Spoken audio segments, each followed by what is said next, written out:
Syzat e diellit, qofshin ato për nevojë, trend, mod apo estetik, duhet të jenë cilësore. Oftomatologët shprehin shqetësimin për syzat që shiten në tregje apo dyqane të ndryshme e që nuk kanë kaluar asnjë filtr kontrolli për cilësinë. Menjëherë me fillimin e pranverës, pothuajse të gjithë të rinjët nxorën në përdorim syzat e diellit. Tani më në shumë aspekte është provuar se rrezet e forta të diellit influencojnë dukshëm në sy si rezultat i rrezeve ultravjollce.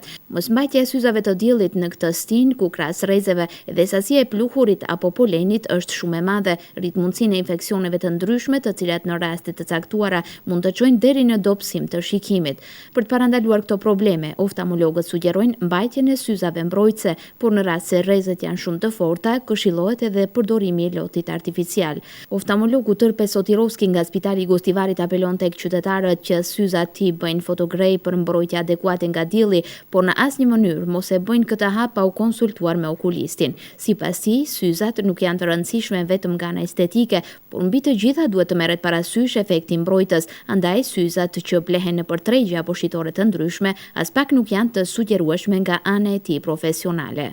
Ovdje ne očeri što se od pazar, znači se davat najčešće se kineska roba. Këto syza të lira që ofrohen në tregje më së shpeshti janë prodhim kines, të njëjtat vërtet kursejnë xhepat e qytetarëve, por në anën tjetër nuk kursejnë shëndetin e syrit. Përdorimi i syzave nga rinia është shndruar në mod estetik, por pa u shqetësuar për shëndetin e syrit. Unë sugjeroj që para se të blihen syzat, është i patjetërsueshëm konsultimi me mjekun specialist, pasi që përveç pamjes, ato janë i vetmi filtr mbrojtës për syt tan.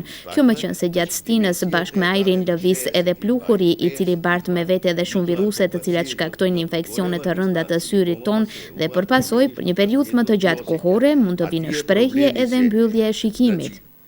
Sipas tij, syzat që shiten në pazar nuk janë të sugjerueshme nga ana e oftalmologëve sepse të njëjtat mund të jenë të cilësisë së dobët. Pra qytetarët para se ta bëjnë pagesën duhet të sigurohen që të njëjtat të kenë faktor të lartë mbrojtës dhe inicialet CE, që vërtetojnë se syzat janë të kontrolluar nga shoqat e okulistëve. Më të rrezikuar nga syzat e pazarit janë të rinjët dhe fëmijët sepse tek ata retina e syrit është shumë e ndjeshme.